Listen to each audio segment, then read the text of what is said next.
ಬಂದವರಿಗೆ ನಮಸ್ಕಾರಗಳು. ಫಾರ್ಮಿಂಗ್ ಡೋಸ್ನ ಮತ್ತೊಂದು ವಿಡಿಯೋಗೆ ನಿಮಗೆ ಸ್ವಾಗತವನ್ನು ಕೊಡ್ತೀನಿ. ನನ್ನ ಹೆಸರು ಲಕ್ಷ್ಮೀಕಾಂತ್ ಅಂತ. ನಾನು ಮೂಲತಃ ಶಿರಾ ತಾಲೂಕಿನ ಕಲ್ಲಳ್ಳಿ ಗ್ರಾಮದವನು. ನಾವಿವತ್ತು ರಾಗ್ಲಳ್ಳಿ ಗ್ರಾಮದಲ್ಲಿದ್ದೀವಿ. ರಾಗ್ಲಳ್ಳಿ ಗ್ರಾಮದ ಲೋಕೇಶ್ ಅವರ ದಾಳಿಂಬೆ ತೋಟದಲ್ಲಿದ್ದೀವಿ. ಕಳೆದ ಒಂದು 3-4 ತಿಂಗಳ ಹಿಂದೆ ನಾವು ಈ ಒಂದು ತೋಟದಲ್ಲಿ ವಿಡಿಯೋವನ್ನು ಮಾಡಿದ್ವಿ. ಆ ಒಂದು ಸಮಯದಲ್ಲಿ ಈ ಒಂದು ದಾಳಿಂಬೆ ತೋಟ ಹೂವಿನಿಂದ ಕಾಯಿಗೆ ವರ್ಗಾವಣೆ ಆಗ್ತಾಯಿತ್ತು. ಸಮಯದಲ್ಲಿ ಹೂವಿನಿಂದ ಕಾಯಿಗೆ ಯಾವ ರೀತಿ ವರ್ಗಾವಣೆ ಆಯಿತು ಮತ್ತು ಸೆಟ್ಟಿಂಗು ಯಾವ ರೀತಿ ಸಕ್ಸಸ್ಸನ್ನು ಕಂಡುಕೊಂಡ್ರು ನಮ್ಮ ಸಲಹೆಯೊಂದಿಗೆ ಅಂದ್ಬಿಟ್ಟು ಲೋಕೇಶ್ ಅವರು ನಿಮಗೆ ಆ ಒಂದು ವಿಡಿಯೋದಲ್ಲಿ ಮಾಹಿತಿಯನ್ನು ಕೊಟ್ಟಿದ್ದರು.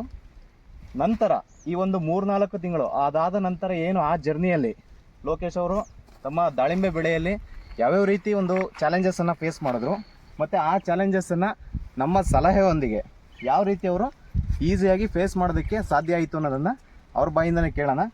ಸರ್ ನಮಸ್ಕಾರ. ಸರ್ ನಮಸ್ತೆ. ಮೊದಲನೇದಾಗಿ ಮತ್ತೊಮ್ಮೆ ಈಗ ಏನು ಹೊಸದಾಗಿ ನೋಡ್ತಕ್ಕಂಥ ವೀಕ್ಷಕರಿಗೆ ನೀವು ನಿಮ್ಮದ ಒಂದು ಇಂಟ್ರೊಡಕ್ಷನನ್ನು ಕೊಡಿ, ಮತ್ತು ಯಾವ್ದು ದಿವಸದಿಂದ ನೀವು ದಾಳಿಂಬೆನ ಬೆಳೀತಾ ಇದ್ದೀರಾ, ನೀವು ಎಷ್ಟು ಗಿಡ ಇಟ್ಟಿದ್ದೀರಾ, ಎಷ್ಟು ಇದರಲ್ಲಿ ಮಾಡಿದ್ದೀರಾ ಅನ್ನೋದೊಂದು ಸ್ವಲ್ಪ ಮಾಹಿತಿ ಹೇಳಿ. ಎಲ್ರಿಗೂ ನಮಸ್ಕಾರ. ನಮ್ಮ ಹೆಸರು ಲೋಕೇಶ್ ಅಂತ, ರಾಗ್ಲಳ್ಳಿ, ಶಿರಾ ತಾಲೂಕು. ನಾವು ಸ್ಟಾರ್ಟಿಂಗಲ್ಲಿ 500 ಗಿಡ ಇಕ್ಕಿದ್ವಿ, ದಾಳಿಂಬೆ ಗಿಡನ 500 ಗಿಡ ಇಟ್ಬಿಟ್ಟು ಬೆಳೆ ಫಸ್ಟ್ನೇ ಬೆಳೆ ಪರವಾಗಿಲ್ಲ, ಚೆನ್ನಾಗಿ ಬಂತು ಇದ್ರೊಳಗೆ. ಆದರೆ ಅಷ್ಟೊಂದು ಸಕ್ಸಸ್ ಕಾಣಲಿಲ್ಲ ಅದರಲ್ಲಿ. ಆಮೇಲಿಂದ ಈ 2ನೇ ಬೆಳೆ ಸ್ಟಾರ್ಟ್ ಮಾಡಿದ್ಮೇಲೆ ಲಕ್ಷ್ಮೀಕಾಂತ್ ಅವ್ರ ಕಡೆಯಿಂದ ಸೆಟ್ಟಿಂಗ್ ಎಲ್ಲ ಚೆನ್ನಾಗಿ ಆಗ್ಬಿಡ್ತು. ಹಿಂಗಾದ್ಮೇಲೆ ನಮಗೆ ವಾತಾವರಣ ಪೂರಾ ಕೆಟ್ಟೋಗ್ಬಿಟ್ಟು ಈಗ ರೋಗದ್ದು ದೊಡ್ಡ ಸಮಸ್ಯೆ ಎಂಬಂಗೆ ಕಾಣಿಸ್ತು. ಅವಾಗ ಏನು ಮಾಡಿಬಿಟ್ವಿ, ನಾವು ಅಡ್ವಾನ್ಸ್ ಆಗಿ ಲಕ್ಷ್ಮೀಕಾಂತ್ ಅವ್ರನ್ನ ಕಾಂಟ್ಯಾಕ್ಟ್ ಮಾಡಿ ಪ್ರತಿ ವಾರನೂ ಒಂದೊಂದು ಸ್ಪ್ರೇಗೆ ಆ ವಾತಾವರಣಕ್ಕೆ ತಕ್ಕನಾಗೆ ಅವರು ಗೈಡ್ ಮಾಡೋರು. ನಾವು ಯಾವಾಗ ಅಡ್ವಾನ್ಸ್ ಹೊಡ್ಕೊಂಡು ಬಂದ್ವೋ ಅದರಿಂದ ರೋಗಗಳು ಬರಲೇ ಇಲ್ಲ ಟೋಟಲಿ. ನಿಮ್ಗೆ ಯಾವ ರೋಗದ ಮೇಲೆ ಭಾಳ ಇದಿತ್ತು, ನಿಮಗೆ ಸಂಶಯ ಇತ್ತು ಯಾವ ರೋಗ ಬರ್ಬೋದು ಈ ವಾತಾವರಣ? ನಮಗೆ ಆ ವಾತಾವರಣದಲ್ಲಿ ಬ್ಲೈಟೇಸ್ ಜಾಸ್ತಿ ನಮ್ಮ ಏರಿಯಾ ಎಲ್ಲ, ಹಂಗಾಗಿ ನಾವು ಬ್ಲೈಟ್ ಮೇಲೇ ಜಾಸ್ತಿ ಅದನ್ನೇ ಅಬ್ಸರ್ವ್ ಮಾಡ್ಕೊಂಡು ಅದನ್ನ ಮಾಹಿತಿ ನಿಮ್ಮ ಹತ್ರ ಕೇಳ್ತಾ ಇದ್ದಿದ್ದು. ಬ್ಲೈಟ್ ನಿಮ್ಗೆ ಎಲ್ಲಾದ್ರೂ ಕಾಣ್ತಾ ಒಂದು ಗಿಡದಲ್ಲ? ಈ ಬೆಳೆನಲ್ಲಿ ನಮಗೆ ಬ್ಲೈಟಿಂದ ಒಂದು ಕಾಯಿ ಸಮೇತ ಸಿಕ್ಕಿಲ್ಲ ನಮ್ಮ ತೋಟದಲ್ಲಿ. ಬ್ಲೈಟಿಂದ ನಿಮ್ಗೆ ಏನು ಸಮಸ್ಯೆ ಬಂದಿಲ್ಲ? ನೀವು ಏನ್ ಹೇಳಿರ ಆ ತರ ಸ್ಪ್ರೇ ಮಾಡಿರೋದಕ್ಕೆ ಈ ಸರಿ ನಮ್ಗೆ ಒಂದು ಕಾಯಿನೂ ಸಿಕ್ಕಿಲ್ಲ. ನಮ್ದು ಮುಂಚೆ ಎಲ್ಲ ಇದು ಯಾವ ತರ ಅಂದ್ರೆ, ಒಂದದ ಮಳೆ ಬತ್ತು ಇಲ್ಲ ಒಂದು ವಾರ ಮೋಡ ಮುಚ್ಕೊಂತು ಅಂದ್ರೆ ಪ್ರತಿಯೊಂದು ಕಾಯಿಗೂ ಔಷಧಿ ಬ್ಲೈಟ್ ಹೊಡೆದಿರೋದು. ಬ್ಲೈಟು, ಅಂತ್ರಾಕ್ಸು ಹೇಳಬಾರ್ದು ಬಿಡುವ. ಬಟ್ ಈ ಸರ್ತಿ ಮಳೆ ವಾತಾವರಣ ಅನ್ನೋದಕ್ಕಿಂತ ನಿಮ್ಗೆ ಮೋಡ ಮುಸ್ಕಿದ ವಾತಾವರಣ ಭಾಳ ಇತ್ತು, ಮತ್ತೆ ಮುಗ್ಗಾಮಿತ್ತು. ಮುಗ್ಗಾಮಿದ್ದಾಗ ನಿಮ್ಗೆ ಬ್ಲೈಟು ಸಾಧ್ಯತೆ ಇರುತ್ತೆ. ಬೆಳಿಗ್ಗೆ ಹೊತ್ತು ಏನಾದ್ರು ಕವಳ ಬೀಳೋದು, ಮೋಡ ಮುಸ್ಕಿದ ವಾತಾವರಣ ಇತ್ತು ಅಂತ ನಿಮ್ಗೆ ಆಂತ್ರಕ್ನೋಸ್ ಬರುತ್ತೆ. ಆಂತ್ರಕ್ನೋಸ್ ಏನಾದ್ರು ಕಾಣ್ತಾ ನಿಮ್ಮ ತೋಟದಲ್ಲಿ? ಇಲ್ಲ, ಆಂತ್ರಕ್ನೋಸ್ ಏನೂ ಕಂಡಿಲ್ಲ, ಬ್ಲೈಟು ಕಂಡಿಲ್ಲ. ನಮಗೆ ರೋಗಕ್ಕೆ ಏನು ಸಮಸ್ಯೆನೇ ಇಲ್ಲ ನಮಗೆ. ಟೋಟಲಿ ನೀವು ಔಷಧಿ ಕೊಟ್ಟಿರೋದು ನಾವು ವಾರ ಸ್ಪ್ರೇ ಮಾಡಿದೀವಿ, ಯಾವುದೇ ಒಂದು ರೋಗದ ಸಮಸ್ಯೆನೇ ಬಂದಿಲ್ಲ. ನಮಗೆ ಬಂದಿದ್ದು ಸ್ಟಾರ್ಟಿಂಗ್ ಅಲ್ಲಿ ಅದೇ ಇದು ಯಾವುದು ಮೋಡ ಮುಚ್ಕೊಂಡು ವಾತಾವರಣ ಐತಲ್ಲ, ಅವಾಗ ಕೊಳೆ ರೋಗ ಸ್ಟಾರ್ಟ್ ಆಯ್ತು. ಅದನ್ನು ಸ್ವಲ್ಪ ದಿನದಲ್ಲೇ ಕ್ಲಿಯರ್ ಆಯ್ತು. ಆಮೇಲಿಂದ ಇದೆಲ್ಲ ಸರಿ ಆಯ್ತು. ಕೀಟದ ಬಾಧೆ ಯಾವ ತರ ನಿಮ್ಗೆ ಹತೋಟಿಗೆ ಬಂತು? ಕೀಟದ ಬಾಧೆಗಳು ಏನು ಅಷ್ಟೊಂದೇನು ಕಾಣಲಿಲ್ಲ. ಔಷಧಿಗಳು ಮೇಂಟೈನ್ ಮಾಡ್ಕೊಂಡು ಹೋದ್ವಲ್ಲ, ಹಂಗಾಗಿ ಕೀಟದ ಬಾಧೆನೂ ತ್ರಿಪ್ಸ್ ಆಗ್ಲಿ, ಈ ಕಾಯಿ ಕೊರ್ಕ ಆಗ್ಲಿ, ಕಾಂಡ ಕೊರ್ಕ ಆಗ್ಲಿ ಯಾವೂ ಇಲ್ಲ. ಅಂದ್ರೆ ಅಡ್ವಾನ್ಸ್ ಸ್ಪ್ರೇ ಮಾಡ್ಕೊಂಡಿರೋದ್ರಿಂದ ಬಂದಿಲ್ಲ ಅದಷ್ಟೇ. ನೀವು ರೈತರಿಗೆ ಅಂತಂದ್ರೆ ಅಡ್ವಾನ್ಸ್ ಆಗಿ ನೀವು ಮಾಡ್ಕೊಂಡ್ರೆ ಯಾವುದೇ ರೀತಿ ರೋಗನೂ ಇರಲ್ಲ, ಕೀಟನೂ ಇರಲ್ಲ. ರೈತರು ಸಾಮಾನ್ಯವಾಗಿ ಏನ್ ಮಾಡ್ತಾರೆ, ರೋಗ ಬಿದ್ಮೇಲೆ ಹೊಡಿಲಿಕ್ಕೆ ಹೋಗ್ತಾರೆ ಅಥವಾ ಕೀಟ ಬಿದ್ಮೇಲೆ ಸ್ಪ್ರೇ ಮಾಡಕ್ ಹೋಗ್ತಾರೆ. ಅಷ್ಟರೊಳಗೆ ಆಲ್ರೆಡಿ ಇಳುವರಿ ಲಾಸ್ ಆಗಿರುತ್ತೆ. ಬಟ್ ಅದನ್ನ ಒಂದು ಎಚ್ಚೆತ್ಕೊಂಡು ರೈತರು ಏನ್ ಮಾಡ್ಬೇಕು, ವಾತಾವರಣ ಚೇಂಜ್ ಆಯ್ತು ಅಂತ ಇಮಿಡಿಯೇಟ್ ಸ್ಪ್ರೇ ಅನ್ನ ಮಾಡೋಂತ ಕೆಲಸವನ್ನ ಮಾಡ್ಬೇಕು. ಸೈಜಿನ ಸಮಸ್ಯೆ ಆಗ್ಬಿಡ್ತು. ಸೈಜ್ ಬರ್ಲೇ ಇಲ್ಲ. ಎಷ್ಟು ದಿನ ನೋಡಿದ್ರು ಬರೀ 50 ಗ್ರಾಮ್ 100 ಗ್ರಾಮ್ ಈ ತರ ಸಣ್ಣ ಕಾಯಿನೇ ಕಾಣೋದು.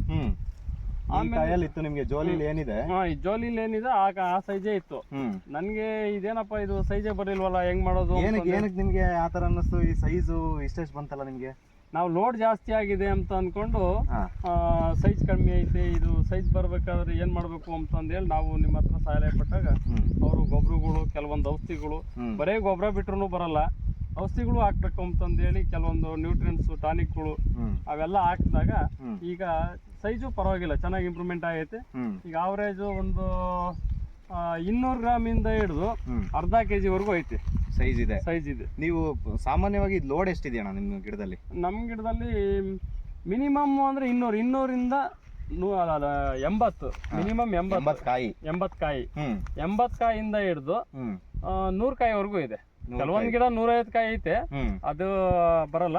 ಒಟ್ಟಿನಲ್ಲಿ ಆವರೇಜ್ ನಮ್ಗೆ ಒಂದು 90 ರಿಂದ 100 ಕಾಯಿ ಬರುತ್ತೆ. 100 ಕಾಯಿ ಅಂತೂ ಐತೆ. 100 ಕಾಯಿ ಬರುತ್ತೆ. ಅಷ್ಟು ಲೋಡ್ ಇದ್ರು ನಿಮ್ಗೆ ಒಂದು ಒಳ್ಳೆ ಸೈಜ್ ಬಂದಿದೆ. ಅಷ್ಟು ಲೋಡ್ ಇದ್ರು ಈಗ ಮಿನಿಮಮ್ 200-250 ನಮಗೆ ಒಂದು 80% ಮ್ಯಾಲ್ ಸಿಗುತ್ತೆ. 200 ಗ್ರಾಮ್ ಮೇಗಳದು ಇಷ್ಟು ಲೋಡ್ ಇದ್ರು 80% ಮ್ಯಾಲ್ ಸಿಗುತ್ತೆ. ನಿಮ್ಗೊಂದು 2 ತಿಂಗಳಿಂದ ಈ ತರ ಇರ್ಲಿಲ್ಲ ಸೈಜ್. 2 ಅಲ್ಲ 1 ತಿಂಗಳಿಂದನೂ ಈ ತರ ಇರ್ಲಿಲ್ಲ. ನಾವೇನ್ ಹೇಳ್ತೀವಿ, ಕೊನೆಗೆ ಇನ್ನೇನು ನೀವು ಕಟಾವಿಗೆ ಬರ್ಬೇಕಾದ್ರೆ ಸೈಜ್ ನಿಮಗೆ ಪಿಕಪ್ ಆಗೋದು ಅಂತ ಹೇಳ್ತೀವಿ. ನೀವು ಸ್ಪ್ರೇ ಮತ್ತೆ ಗೊಬ್ಬರ ಯಾವಾಗ ಜಾಸ್ತಿ ಮಾಡಿದ್ರು ನಾವು ಪ್ರಿಸ್ಕ್ರಿಪ್ಷನ್ ಕೊಟ್ಟಂಗೆ, ಅದಾದ್ಮೇಲೆ ನಿಮ್ಗೆ ನಮಗೂ ಈಗ ನೋಡಿದ್ರೆ ಆಶ್ಚರ್ಯನೇ ಆಗ್ತಾ ಇದೆ. ಯಾಕಂದ್ರೆ 1 ತಿಂಗಳಿಂದ ನಾವು ಬಂದಾಗ ಬಹಳ ಕಡಿಮೆ ಇತ್ತು ಸೈಜು, ಲೋಡ್ ಇದ್ದಿದ್ರಿಂದ ಬಹಳ ಕಡಿಮೆ ಇತ್ತು. ಬಟ್ ಈಗ ಸೈಜು ಆಟೋಮೆಟಿಕ್ ಪಿಕಪ್ ಆಗಿದೆ. ಮತ್ತೆ ಫಿನಿಶಿಂಗ್ ಎಲ್ಲ ಹೆಂಗಿದೆ? ಕಲರ್ ಫಿನಿಶಿಂಗ್ ಮಾತ್ರ ಸೂಪರ್ ಆಗಿದೆ ನೋಡ್ರಿ.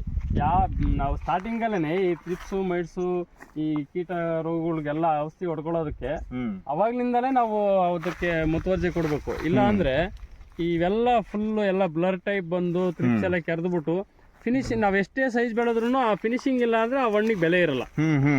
ಕಲರ್ ಎಲ್ಲ ಹೆಂಗಿದೆ? ಕಲರ್ ಎಲ್ಲ ಚೆನ್ನಾಗಿದೆ. ಕಲರ್ ಇನ್ನೂ ಬರುತ್ತೆ. ಯಾರಾದ್ರೂ ಬಂದಿದ್ರ ಮಾರಾಟಗಾರರು ಬಂದಿದ್ರು, ಒಬ್ರು ಬಂದು ಹೇಳಿರು ಹಣ್ಣು ಮಾತ್ರ ಫಿನಿಶಿಂಗ್ ಸೂಪರ್ ಆಗೈತೆ, ಇನ್ನೊಂದು ವಾರ 10 ದಿನ ತಡ್ಕೊಳ್ರಿ, ಒಳ್ಳೆ ರೇಟ್ ಬರುತ್ತೆ, ಒಳ್ಳೆ ಚೆನ್ನಾಗಿದೆ, ನಿಮ್ಗೆ ಒಳ್ಳೆ ಬೆಲೆನೂ ಸಿಗುತ್ತೆ, ಇದೇ ತರ ಮೇಂಟೈನ್ ಮಾಡ್ಬೇಕು ಅಂತಂದು ಹೇಳೋದು. ಒಟ್ಟು ಓವರ್ ಆಲ್ ನಮ್ಮ ಸಲಹೆ ಅಂತ ನಿಮ್ಗೆ ಒಳ್ಳೆ ರಿಸಲ್ಟ್ ಸಿಕ್ಕಿದೆ. ಅದರಲ್ಲಿ ಅನುಮಾನನೇ ಇಲ್ಲ. 100% ರಿಸಲ್ಟ್. ಯಾರೇ ರೈತರಾದ್ರೂ ಮಾಹಿತಿ ಪಡ್ಕೊಂಡು ಮಾಡಿದ್ರೆ ಅದರಲ್ಲಿ ಅವ್ರು ಫೇಲ್ ಆಗಕ್ಕೆ ಚಾನ್ಸೇ ಇರಲ್ಲ. ನಾವೇನ್ ಮಾಡ್ಬೇಕು ಅಂದ್ರೆ ರೋಗ ಬಂದ ಮೇಲೆ ಹೊಡೆಯೋದಕ್ಕಿಂತ ಅಡ್ವಾನ್ಸ್ ಆಗಿ ಮಾಡ್ಕೋಬೇಕು. ಅಡ್ವಾನ್ಸ್ ಆಗಿ ಮಾಡ್ಕೊಂಡ್ರೆ ನಮ್ಗೆ ರೋಗ ಅಟ್ಯಾಕ್ ಆದ್ಮೇಲೆ ಹೆಂಗಿಲ್ಲ ಅಂದ್ರೂ 10-20% ಲಾಸ್ ಆಗ್ತೈತೆ. ಆ ಲಾಸ್ ಉಳಿತೈತೆ, ಪ್ಲಸ್ ಅದ್ರ ಜೊತೆಗೆ ನಮ್ಗೆ ಒಳ್ಳೆ ಕ್ವಾಲಿಟಿ, ಒಳ್ಳೆ ಇಳುವರಿನೂ ಬರುತ್ತೆ. ಹೌದು ವೀಕ್ಷಕ ಮಿತ್ರರೇ, ಇಷ್ಟು ಲೋಕೇಶ್ ಅವ್ರ ಮಾತು. ಅವ್ರೇನು ಹೇಳ್ತಾರೆ, ಅಡ್ವಾನ್ಸ್ ಆಗಿ ಯಾವುದೇ ರೈತರಾಗಿರ್ಬೋದು, ರೋಗ ಬಂದ ಮೇಲೆ ಅಥವಾ ಕೀಟ ಬಂದ ಮೇಲೆ ನಾವು ಸ್ಪ್ರೇ ಮಾಡೋದಕ್ಕಿಂತ ಅಡ್ವಾನ್ಸ್ ಆಗಿ ಮತ್ತೆ ಖಚಿತವಾದ ಮಾಹಿತಿಯನ್ನು ಪಡ್ಕೊಂಡು, ವೈಜ್ಞಾನಿಕ ಮಾಹಿತಿಯನ್ನು ಪಡ್ಕೊಂಡು ಮಾಡಿದ್ರೆ ಯಾವುದೇ ರೀತಿ ವ್ಯವಸಾಯದಲ್ಲಿ ಲಾಸ್ ಆಗೋದಿಲ್ಲ ಅನ್ನೋ ಲೆಕ್ಕದಲ್ಲಿ ಅವರು ಹೇಳ್ತಾ ಇದ್ದಾರೆ. ಇಷ್ಟು ಏನು ನಾವು ಈ ಒಂದು ಪ್ಲಾಟನ್ನು ಕಳೆದ 6-7 ತಿಂಗಳಿಂದ ನಾವು ಮೇಂಟೈನ್ ಮಾಡ್ತಾ ಇದ್ದೀವಿ. ಇನ್ನೇನು ಕೆಲವು ಒಂದು 10-15 ದಿನದಲ್ಲಿ ಇದು ಕಟಿಂಗ್ ಆಗುತ್ತೆ. ಅವಾಗಲೂ ಕೂಡ ನಾವು ಇಳುವರಿ ಬಗ್ಗೆ ನಿಮಗೆ ಮಾಹಿತಿ ಕೊಡ್ತೀವಿ. ಈಗಲೂ ಕೂಡ ಏನಿಲ್ಲ ಅಂತಂದ್ರೆ 2 ಬಾಕ್ಸ್ ಮಿನಿಮಮ್, ಒಂದು ಗಿಡಕ್ಕೆ 2 ಬಾಕ್ಸನ್ನು ನಿರೀಕ್ಷೆ ಮಾಡ್ತಾ ಇದ್ದಾರೆ. 2 ಬಾಕ್ಸ್ ಅಂತೂ ಖಚಿತವಾಗಿ ಬರುತ್ತೆ. ಮತ್ತು ಹಣ್ಣು ಕೂಡ ಒಳ್ಳೆ ಸೈಜ್ ಇದೆ, ಒಳ್ಳೆ ಕಲರ್ ಇದೆ, ಒಳ್ಳೆ ಶೈನಿಂಗ್ ಇದೆ.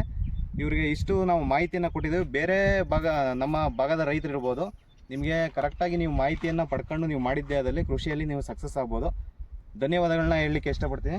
ಕೊನೆಯದಾಗಿ ನಿಮ್ಮದು ಫೋನ್ ನಂಬರ್ ಒಂದು ಹೇಳ್ಬಿಡಿ. ನಮ್ಮ ಹೆಸರು ಲೋಕೇಶ್. 7975516896 ಇದು ನಮ್ಮ ದೂರವಾಣಿ ಸಂಖ್ಯೆ. ನನ್ನ ಫೋನ್ ನಂಬರ್ ಬಂದುಬಿಟ್ಟು 9620606913. ಈ ಒಂದು ಮೊಬೈಲ್ ನಂಬರ್ಗೆ ನೀವು ಯಾವಾಗ ಬೇಕಾದರೂ ಫೋನ್ ಮಾಡ್ಬೋದು. ಫೋನ್ ಮಾಡಿ ನೀವು ಮಾಹಿತಿಯನ್ನು ಪಡ್ಕೋಬೋದು. ಮಾಹಿತಿಯನ್ನು ಪಡೆಯೋದ್ರಿಂದ ನಿಮಗೂ ಕೂಡ ಅನುಕೂಲ ಆಗುತ್ತೆ. ಅನುಕೂಲ ಹಾಕ್ಕೊಂಡು ಒಳ್ಳೆ ಬೆಳೆಯನ್ನು ಬೆಳೀರಿ ಅಂತ ನಾನು ಈ ವಿಡಿಯೋ ಮುಖಾಂತರ ಕೇಳ್ಕೊತೀನಿ. ಧನ್ಯವಾದಗಳು ಸರ್. ಧನ್ಯವಾದಗಳು.